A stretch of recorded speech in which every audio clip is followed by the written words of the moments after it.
మనం జీవితంలో అనుకున్నది సాధించాలి అన్నా మన ప్రతిరోజు ఒక విజయవంతమైన రోజుగా అంటే ఒక సక్సెస్ఫుల్ డేగా ముగియాలి అన్నా ఖచ్చితంగా మనం కొన్ని నియమాలు పాటించాలి. కొన్నిటిని పాటించి తీరాలి. అందులో మొదటిది ఏంటో తెలుసా? నేను చాలా సందర్భాల్లో చెప్తూ ఉన్నాను. ఏంటి అంటే, నీ సంతోషం కోసం, నీ సక్సెస్ కోసం, నీ విజయం కోసం, నువ్వు అనుకున్నది సాధించడం కోసం ఎట్టి పరిస్థితుల్లో కూడా ఇతరుల మీద ఆధారపడొద్దు సాధ్యమైనంత వరకు. మనం ఇతరుల మీద ఆధారపడుతున్న కొద్దీ వారి మాటలకి, వారి అభిప్రాయాలకి మనకిష్టం ఉన్నా లేకపోయినా తలంచాల్సి వస్తుంది. ఒక్కొక్కసారి మన ప్రయత్నానికి వాళ్ళే ఆటంకం కావచ్చు. నేను నా ఎక్స్పీరియన్స్తో చెప్తున్నాను. మనం ఇతరులను నమ్మినప్పుడు, ఇతరుల మీద ఆధారపడినప్పుడు గెలుస్తామో ఓడిపోతామో తెలియదు. కానీ మనల్ని మనం నమ్ముకున్నప్పుడు, మన కోసం మనం అహర్నిశలు కష్టపడ్డప్పుడు, పట్టుదలగా నమ్మకంతో ముందుకు సాగినప్పుడు 100% మనం గెలుస్తాం.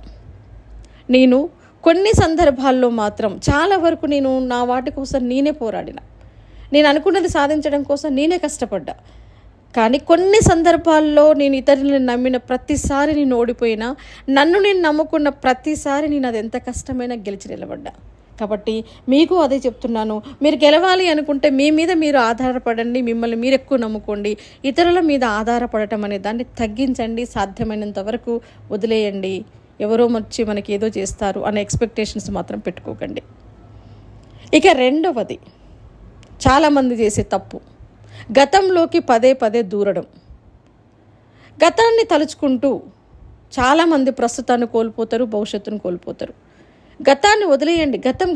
గతంలో ఏం జరిగింది, ఏం తప్పులు చేశావు, ఓడిపోయామా, గెలిచామా, ఇవన్నిటినీ ఇప్పుడు మనకి అప్రస్తుతం.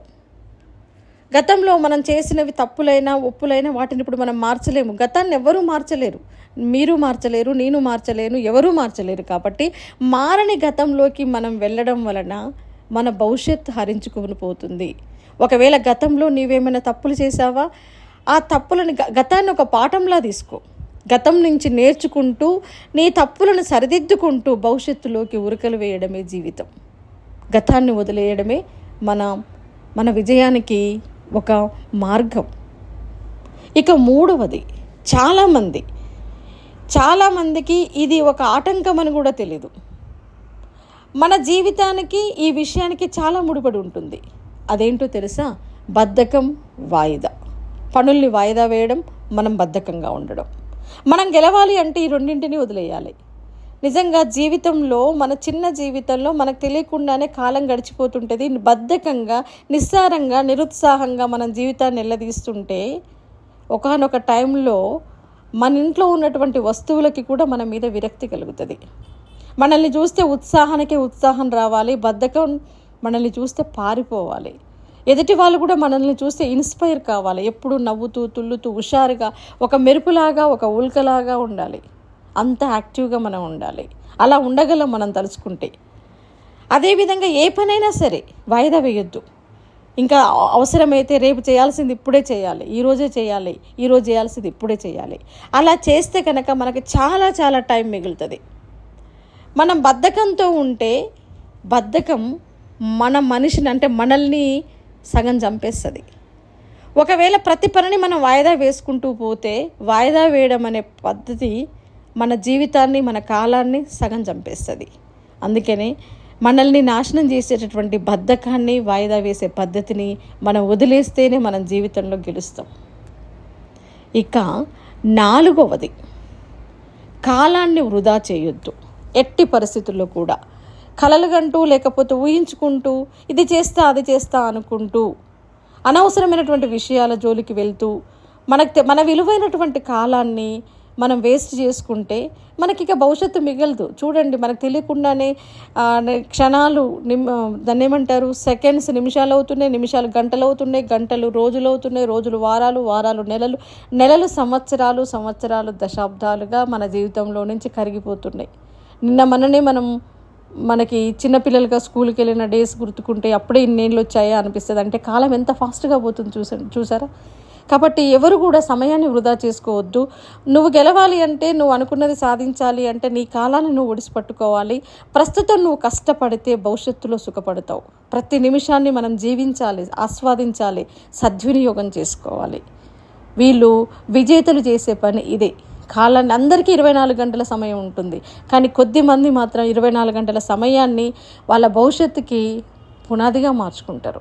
కానీ చాలామంది 24 గంటలు కాదు, నెలలు సంవత్సరాలు వృధాగా గడిపేస్తూ నిస్సారమైనటువంటి జీవితంలోకి వెళ్ళిపోతుంటారు.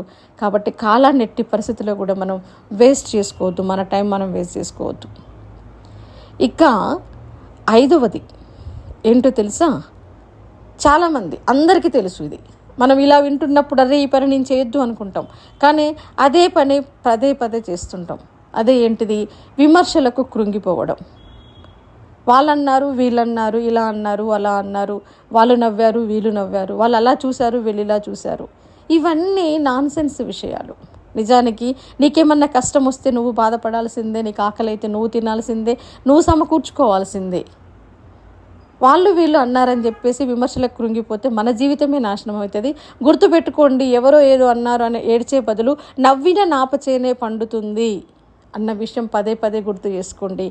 మిమ్మల్ని చూసి నవ్విన వాళ్ళు మిమ్మల్ని చూసి ఏడ్చే రోజు ఒక రోజు వస్తుంది. మీ ఉన్నతిని చూసి ఏడ్చే రోజు, ఓర్వలేక ఏడ్చే రోజు ఒక రోజు వస్తుంది. పడ్డవాడెప్పుడు చెడ్డవాడు కాదు, అన్నవాడెప్పుడు గొప్పవాడు కాదు. ఒకడు ఒకరిని అని బాధ పెడుతున్నాడు అంటే వాళ్ళు నీచత్వంతో సమానం. కాబట్టి విమర్శలకు ఎట్టి పరిస్థితుల్లో కృంగిపోవద్దు. ఈ చెవిలో విని ఆ చెవితో వదిలేయాలి. మనం సాధించేదాకా కొన్ని రోజులు మన చెవిలు పని చేయొద్దు, ఏవి మనకు వినపడొద్దు. అనవసర విషయాలలో మనం మాట్లాడొద్దు, చెవులు పని చేయొద్దు, నోరు పని చేయొద్దు. మన పట్టుదల, మన నమ్మకం మాత్రమే పని చేయాలి. ఇక నెక్స్ట్ తర్వాత మనం పాటించాల్సినటువంటి విషయం ఏంటో తెలుసా? మనల్ని ఎవరైనా వెనక్కి లాగుతున్నారు అంటే గుర్తుపెట్టుకోండి, 2 అడుగులు మనల్ని వెనక్కి లాగుతున్నారు అంటే 4 అడుగులు మనం ముందుకెళ్ళి చూపించాలి వాళ్ళకి. వెనక్కి లాగే వాళ్ళు కావచ్చు, వెనక్కి లాగే మాటలు కావచ్చు, మనని నిరుత్సాహపరిచే మాటలు కావచ్చు, అసలొద్దు మనకి, వాటితోటి అసలే పడలేదు. చెప్తున్నాను కదా, ఎవరన్నా మనని వెనక్కి లాగితే గోడగొట్టిన బంతిలాగా మళ్ళీ మనం ఎగిసిపడాలి తప్ప, ఒక కెరటంలాగా ఎగిసిపడాలి తప్ప ఎట్టి పరిస్థితుల్లో వెనకడిగేయకండి. తర్వాత మన జీవితాన్ని ఎక్కువగా ప్రభావితం చేసేటువంటివి ఏంటివో తెలుసా? మన ఆలోచనలు. ఏంటి మన ఆలోచనలు? నెగిటివ్ ఆలోచనలు. ప్రతి మనిషిలో కూడా ఆ మనిషి ఎదుగుదలకి ఇవే ఆటంకాలు, నెగిటివ్ ఆలోచనలు. మనం నెగిటివ్గా ఆలోచిస్తున్నంత కాలం ప్రపంచంలో ప్రతిదీ మనకు తప్పుగానే కనపడుతుంది. ప్రతి విషయంలో మనకి బాధే కనపడుతుంది. నీ మీద నీకు నమ్మకం ఉండదు. నువ్వు నెగిటివ్ ఆలోచనలతో ఉన్నంతకాలం నువ్వు గెలుస్తావు అన్న నమ్మకం ఉండదు. ప్రతి ఒక్కరిని అనుమానిస్తాం. అంటే మ్యాక్సిమం మనం నెగిటివ్ ఆలోచనలతో ఉన్నాము అంటే మనం శూన్యంలోకి నడుస్తున్నామని అర్థం.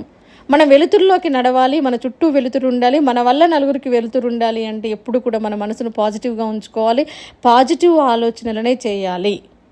నేను చేయగలను, నేను సాధించగలను అని మనం అనుకోవడంలోనే సగం సక్సెస్ ఉంటుంది. నేను ఖచ్చితంగా ఇది చేస్తాను అని అనుకొని చూడండి, సగం విజయం మనకు వచ్చేసినట్టే. అట్లా కాకుండా నేను చేయలేనేమో, నా వల్ల కాలేనేమో అంటే నిజంగా నీలో ఉన్న శక్తి కూడా సన్నగిల్లిపోతుంది. కాబట్టి ఎట్టి పరిస్థితుల్లో నెగిటివ్ ఆలోచనలు అనేటివి రావద్దు. చూడండి, అందమైనటువంటి గులాబీలను మాత్రమే చూసేవాళ్ళు పాజిటివ్ దృక్పథం ఉన్నవాళ్ళు. అరే ఈ ముళ్ళ చెట్టు అందమైన గులాబీని పూసిందే అని అనుకునే వాళ్ళు పాజిటివ్, అందమైన ప్రపంచాన్ని చూస్తారు. అబ్బాయి అందమైన గులాబీ కింద ముళ్ళున్నాయా అని అనుకునే వాళ్ళు నెగిటివ్ ఆలోచనలు ఉన్నవాళ్ళు. వాళ్ళకి ఎప్పుడు నెగిటివ్గా కనిపిస్తుంది, చెడే కనపడుతుంటుంది. కాబట్టి పాజిటివ్ ఆలోచనలు పెంచుకోండి, నెగిటివ్ ఆలోచనలు వదిలేసేయండి. అప్పుడే ప్రపంచం మనకు అందంగా కనపడుతుంది. మనం ఎంత పాజిటివ్గా ఉంటే మన మనసు అంత విశాలం అవుతుంది, మన ఆలోచనలు విశాలం అవుతాయి. అప్పుడే మన దృక్పథం కూడా విశాలం అవుతుంది. మనం ప్రతి విషయంలో కూడా సంతోషాన్ని చూడగలుగుతాం. అప్పుడే మనం యాక్టివ్గా ఉండగలుగుతాం. అప్పుడే మన మనోబలం పెరుగుతుంది. అప్పుడే మనం అనుకున్నది సాధించడానికి కావలసినటువంటి సంకల్ప సిద్ధి మనకు వరిస్తుంది. కాబట్టి నెగిటివ్ ఆలోచనల్ని వదిలేసేయండి. ఇంకా తర్వాత మనలో ఉన్నటువంటి సున్నితత్వాన్ని కూడా వదిలేయాలి. మనం సున్నితంగా ఉన్నంతకాలం మనం మన ఎమోషన్స్ని ఎదుటి వాళ్ళ దగ్గర పదే పదే ఎక్స్పోజ్ చేస్తున్నంతకాలం ఎదుటి వాళ్ళకి మనం చులకనైపోతాం. ఎప్పుడైతే మనం ఎదుటి వాళ్ళకి చులకనైపోతామో ఎదుటి వాళ్ళు మనల్ని ఆడుకోవడము వాడుకోవడము మొదలు పెడతారు. కాబట్టి మ్యాక్సిమం చాలా వరకు సున్నితంగా ఉండకుండా కొంచెం స్ట్రాంగ్గా ఉండడానికి ట్రై చేయాలి.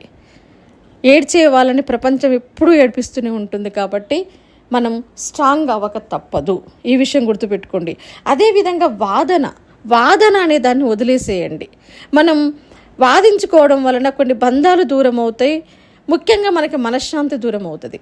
మనం అక్కడ వాదనలో గెలవచ్చు, కానీ మన జీవితంలో ఓడిపోతాం, మనం మనశ్శాంతిని కోల్పోతాం. దానివల్ల మన సక్సెస్ కోసం ప్రయత్నించే ప్రయత్నంలో లోపం ఏర్పడవచ్చు. కాబట్టి మ్యాక్సిమం వీలైనంత వరకు ఫ్యామిలీ మెంబర్స్తో కావచ్చు, ఇతరులతో కావచ్చు, అనవసరమైనటువంటి వాదనకు దిగకండి. ఆ వాదించే బదులు అక్కడి నుంచి నిష్క్రమించండి, వాదన నుంచి వైదొలగండి. అంత మాత్రాన మీరు ఓడిపోయినట్టు కాదు, తక్కువైనట్టు కాదు. అక్కడ ఒకవేళ ఎదుటి వాళ్ళు మీరు ఓడిపోయినట్టు మిమ్మల్ని చూసినా కూడా నిజానికి మీరే గెలిచినట్టు. కాబట్టి అనవసర విషయాలలో వాదన అనేది వద్దు. వాదించకుండా ఉంటేనే మనం గెలిచినట్టు. ఫైనల్గా మీకు ఒక విషయం చెప్తున్నాను. మీకు ఎదురైనటువంటి కష్టాలకి థ్యాంక్స్ చెప్పండి. ఎందుకంటే అవే లేకపోతే మీరెవరో ప్రపంచానికి తెలియదు. అవే లేకపోతే మీలో ఉన్నటువంటి బలాబలాలు మీకు తెలీదు. అవే లేకపోతే మీలో ఉన్నటువంటి శక్తి సామర్థ్యాలు మీకు తెలీదు. అవే లేకపోతే సాధించాలి అన్న కసి మీకు లేదు. కాబట్టి మనకు ఎదురైనటువంటి కష్టాల నుంచే మనం నేర్చుకొని వాటినే ప్రేరణగా తీసుకొని ముందడుగు వేయాలి. కాబట్టి జీవితంలో ఏదైనా కష్టం ఎదురైతే కృంగిపోకుండా దానికి థ్యాంక్స్ చెప్పి దాని నుంచి పలు మార్గాలను మనం అన్వేషించాలి. ఇంకొక విషయం చెప్తున్నాను, అవకాశాలు ఎప్పుడు మన దగ్గరికి రావు, మనమే అవకాశాలను అన్వేషించుకుంటూ వెళ్ళాలి. గుర్తుపెట్టుకోండి, చాలామంది నోటి నుంచి వచ్చేటువంటి మాట ఏంటి అంటే, మాకు అవకాశాలు రావట్లేవు అని. అవకాశాలు మన దగ్గరికి రావు, నువ్వెవరో వాళ్ళకి తెలీదు, వాటికి తెలీదు. కానీ నువ్వు నీకు కావలసినటువంటి అవకాశాలను అన్వేషించుకోవాల్సినటువంటి బాధ్యత నీది. ఒకవేళ ఎక్కడ ఏ అవకాశం లేకపోతే కొత్త అవకాశాలను నువ్వు సృష్టించుకోవాలి. అంటే ఒకవేళ నువ్వు దారిని వెతుక్కుంటూ పోతున్నావు, దారులు ఎక్కడా కనిపించట్లేదు అంటే నువ్వు కొత్త దారిని నువ్వే వేయాలి, నువ్వే ఒక దారేసుకుంటూ వెళ్ళాలి. అది కదా జీవితం అంటే. ఇలా గనక మనం మనసుని మనం ట్యూన్ చేసుకుంటే, ఇంత పాజిటివ్గా ఇంత స్పోర్టివ్గా మనం ఉండగలిగితే ఖచ్చితంగా లైఫ్లో సక్సెస్ మనదే. గుర్తుపెట్టుకోండి, ఇవి పాటించండి, లైఫ్లో సక్సెస్ మీ వెంటే నడుస్తుంది.